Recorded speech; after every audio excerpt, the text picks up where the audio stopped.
ceritanya yuk. Om Editor, ajak kami ke cerita awalnya dong.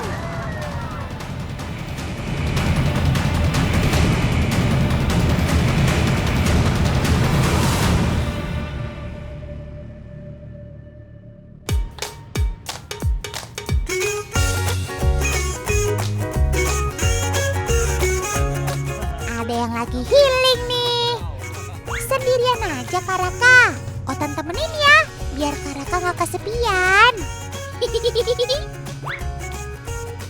Yeay, halo Otan. Nih Karaka seneng banget nih. Sekarang lagi ada di tengah-tengah pusat kota Rantepau. Dia ada di Toraja Utara. Nah nanti kita bakal ketemu sama sobat-sobat Otan yang gak kalah eksotis. Tapi sebentar, Karaka mau keliling kota dulu. Mau lihat kiri kanan, siapa tahu ada yang seru-seru. Oke, ikutin terus ya. Yeay.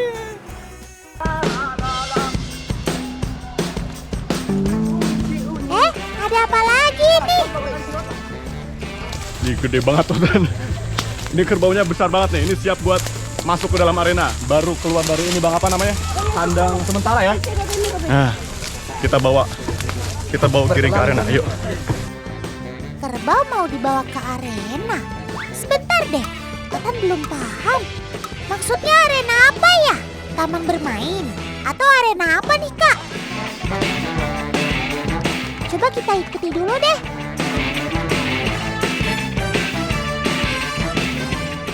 Sepertinya serius-serius banget. Otan bisa merasakan dari gelagat dan gestur para penggiring kerbau.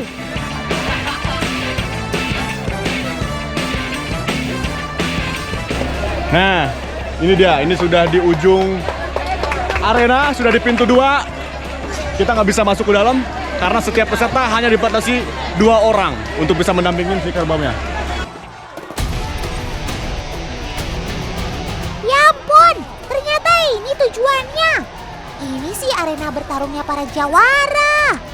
Tradisi adu kerbau masyarakat Toraja. Wah, seru banget nih. Beruntung bisa dapat momen langka ini teman. Ternyata ini yang bikin Otan kaget di awal tadi. Tidak ada hal lain yang kerbau lakukan selain beradu saat di dalam arena. Satu sama lain akan saling adu kekuatan, sampai salah satu di antara mereka lari dan tidak memberikan serangan lagi.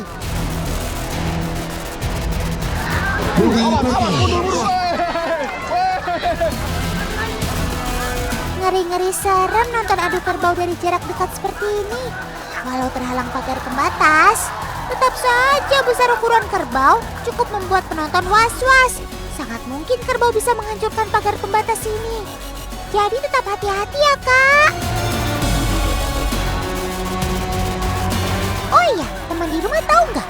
Kalau kegiatan ini adalah sebuah tradisi yang sudah ada sejak zaman dahulu kala. Masyarakat Toraja menyebutnya Mapasiraga Tedong atau adu kerbau. Adu kerbau merupakan bagian dari rangkaian Rambu Solo atau upacara pemakaman atas kematian salah satu anggota keluarga berdarah Toraja. Adu kerbau, sebuah persembahan yang diharapkan menjadi suatu hiburan untuk masyarakat yang ditinggalkan.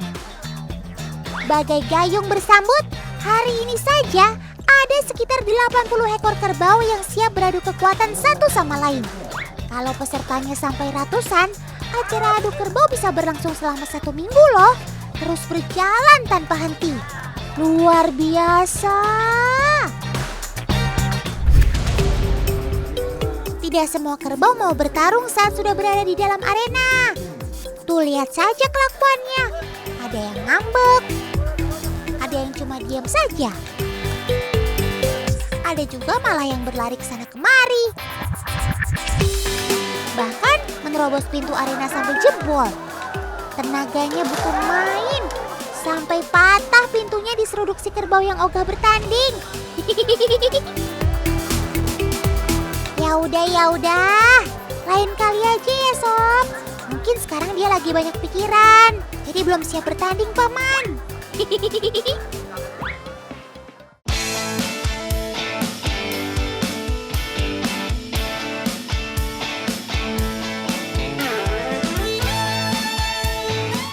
masih ngomongin soal kerbau nih teman.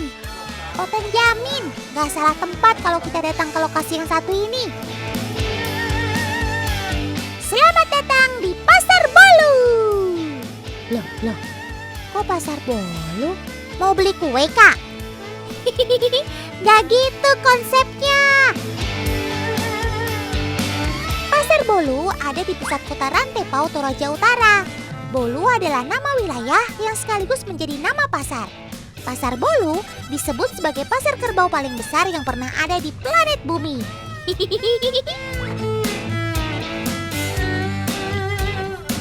Pantes saja di mana-mana ada kerbau. Setiap pasar ini dibuka, ada ribuan kerbau yang bisa kita lihat di sini. Tapi harus nunggu waktu yang tepat. Pasar Bolu biasanya hanya buka seminggu sekali, dengan hitungan setiap 6 hari sekali. Makanya beruntung banget nih, kita bisa dapat momen pas saat Pasar Bolu beroperasi di hari ini. Tan, ini Kak Raka kayaknya lihat ada sepasang kerbau, ada 2 kerbau yang agak beda nih menurut Kak Raka. Nanti coba Kak Raka mau nyamperin ke sana. Nih, kita lihat. Dia kepalanya warna putih tapi badannya hitam. Kayaknya unik tuh. Kita datengin, Tan. Itu dia.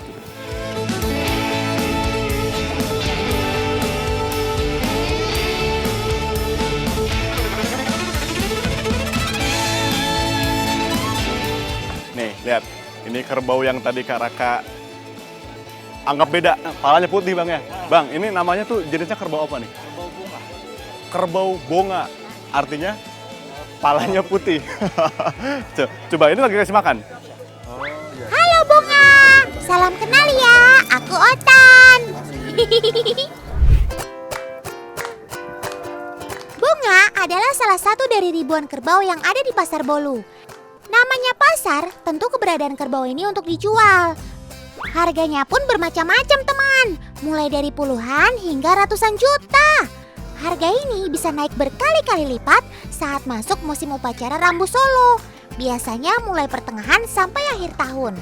Harga termahal kerbau di awal tahun ini mencapai 800 juta rupiah. Wow. Tuh, coba bayangkan berapa harganya nanti ya saat masuk akhir tahun. Pasti sudah menyentuh angka miliaran teman. Wah, luar biasa. Ada yang tahu nggak? Kenapa banyak orang yang rela datang jauh-jauh untuk menjual kerbaunya di sini? Jawabannya bisa dibilang hubungan antara masyarakat Toraja dengan kerbau tidak bisa dipisahkan. Kerbau menjadi sebuah simbol kesejahteraan dan strata sosial seseorang.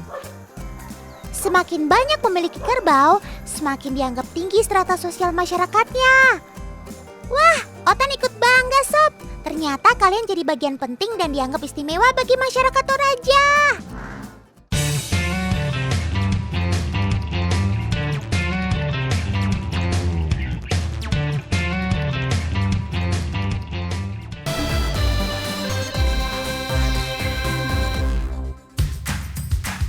Yuhu! Wahai para pecinta makanan laut, kumpul di mari yuk. Ada makanan favorit kalian nih. Lobster. Nyam nyam nyam nyam nyam nyam. Lobster memang terkenal akan kelezatannya. Walaupun cuma dibakar ataupun direbus, daging lobster sudah cenderung manis rasanya tanpa dibumbui sekalipun. Makanya lobster memiliki nilai ekonomis yang sangat tinggi saat ini. Sobat Otan tahu nggak? Dahulu di Eropa, lobster hanya dikonsumsi orang-orang yang tidak mampu loh. Hewan yang termasuk ke dalam jenis udang-udangan ini hanya dijadikan obat-obatan saat itu. Barulah pada tahun 1800-an, penduduk perkotaan di Eropa mulai menyadari kalau daging lobster itu enak banget. Oh my God! Itu lobster apa monster, Om? Kita cari tahu dulu yuk.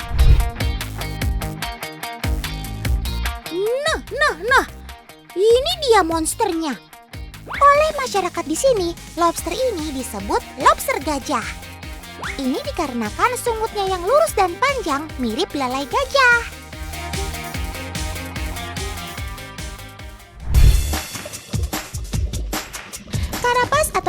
si lobster lumpur ini lebih tebal daripada lobster pada umumnya loh.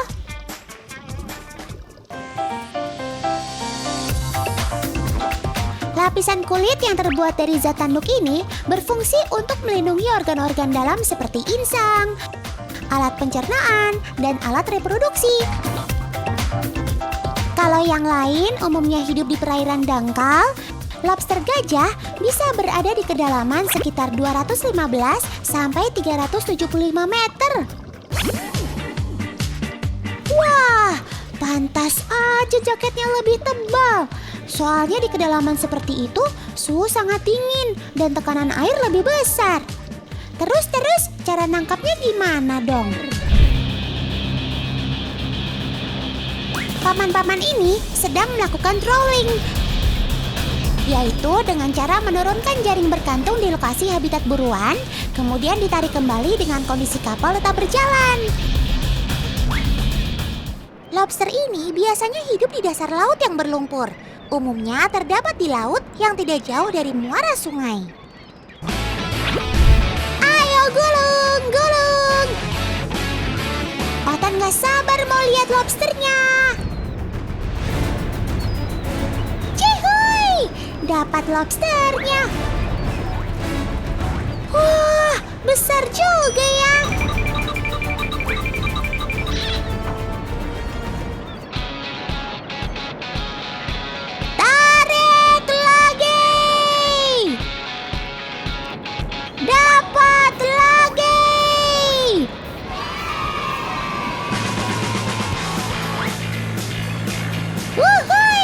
Lumayan nih tangkapan kita hari ini.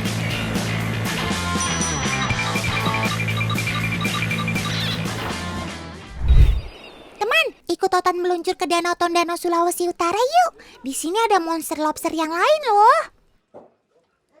Nah, ini dia alat buat cari lobsternya. Pakai bubu.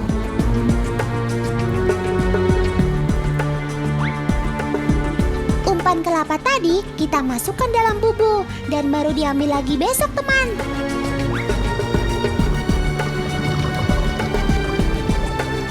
Soalnya si lobster ini nokturnal. Ia lebih suka makan dan beraktivitas malam hari.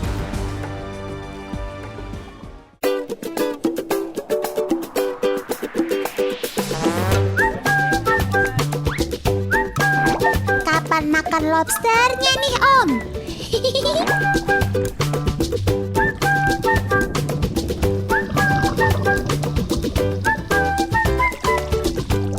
Cihuy, ada yang terperangkap. Ini dia nih lobster yang kita cari. Ada berapa ekor, Om? Wah, kalau cuma segini, Otan mana kenyang. Coba kita lihat di bubu yang lain. Ada lagi nih. Ayo Om, coba dicari lagi. Makin banyak lobster, makin senang hati Otan.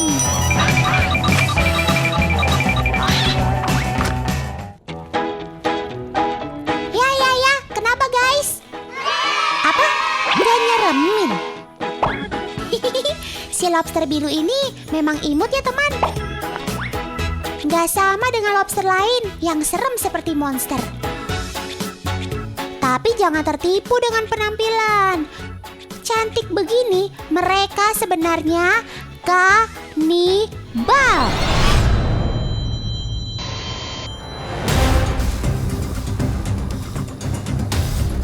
Sebetulnya sih, si lobster ini bersifat omnivora alias pemakan segala. Selain makan ikan-ikan dan udang-udang kecil, lobster hias ini juga memakan tanaman, pohon, dan juga akar-akaran. Selain itu, beberapa jenisnya juga memakan kotoran kelelawar loh. Aduh, rakus juga ya.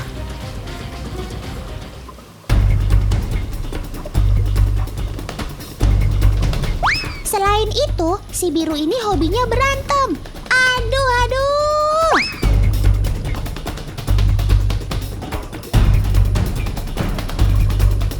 Sudah dong berkelahinya. Mereka ini termasuk soliter atau penyendiri. Makanya ia sangat protektif. Gak suka banget jika ada yang masuk ke wilayahnya. Jangan galak-galak dong.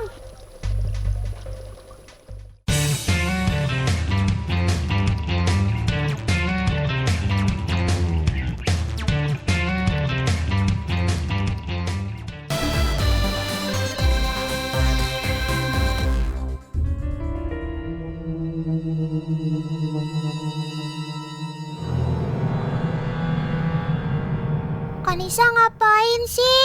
Bersih-bersih lemari pakai nengok-nengok ke pojok atas segala. Otan jadi merinding nih. Takut ada hantu. Hi.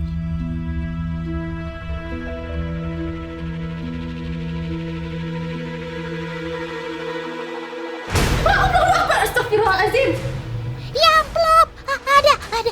Ular. Wah, jangan tinggalin Otan sendirian, Kanisa. Tapi. Itu ular apa ya? Kok bisa-bisanya dia nyasar masuk rumah? Otan butuh bantuan Paman Editor nih untuk menyelidiki semua kejadian ini. Paman Editor, bantu Otan melihat kejadian ular masuk rumah ya.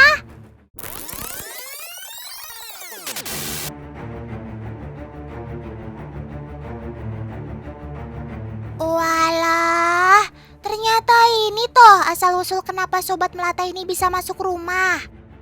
Karena ventilasi udara yang bolong seperti ini memudahkan ular masuk ke rumah kalian. Sepertinya Otan kenal sama ular coklat ini.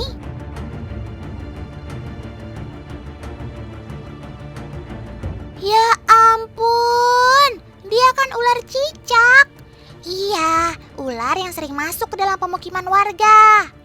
Disebut ular cicak bukan karena ia bisa merekat di tembok seperti cicak loh ya, tapi karena Sobat Otan ini adalah pemangsa cicak. Maka dari itu, ia sering masuk ke dalam rumah melalui lubang ventilasi atau plafon-plafon rumah untuk mencari makanannya.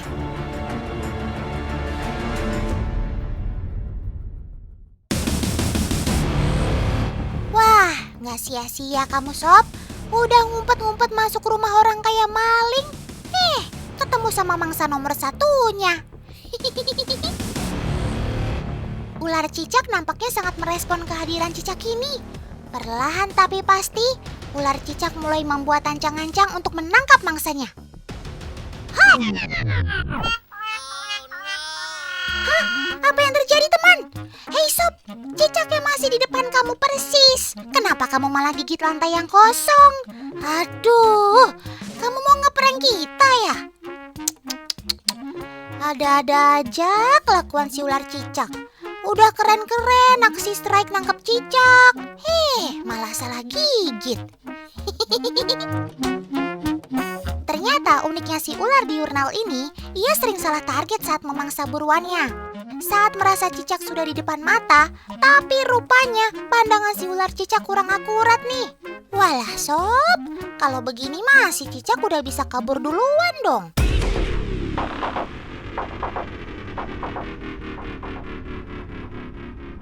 Namun, ular cicak gak gampang nyerah teman. Iya, strike. Nah gitu dong. Jangan salah lihat lagi ya Sob. Oh iya, tahukah teman, meski di Indonesia lebih terkenal dengan ular cicak, tapi dalam bahasa Inggris, reptil ini diberi nama Oriental Wolf Snake, serigala. Kalau dari ukuran tubuh yang kecil sangat tidak mewakili sebutan serigala ya. Terus apa hubungannya dong sama julukan serigala? Nah, ternyata pemberian nama wolf snake ini karena ular kecil ini mempunyai gigi-gigi rahang yang kuat. Ular cicak mempunyai gigi taring kecil tajam yang berfungsi sangat baik untuk menangkap mangsanya seperti cicak, tikus, dan kodok. Nah, kegarangan dan kekuatan rahang ular cicak menangkap mangsa inilah sama buasnya seperti seekor serigala.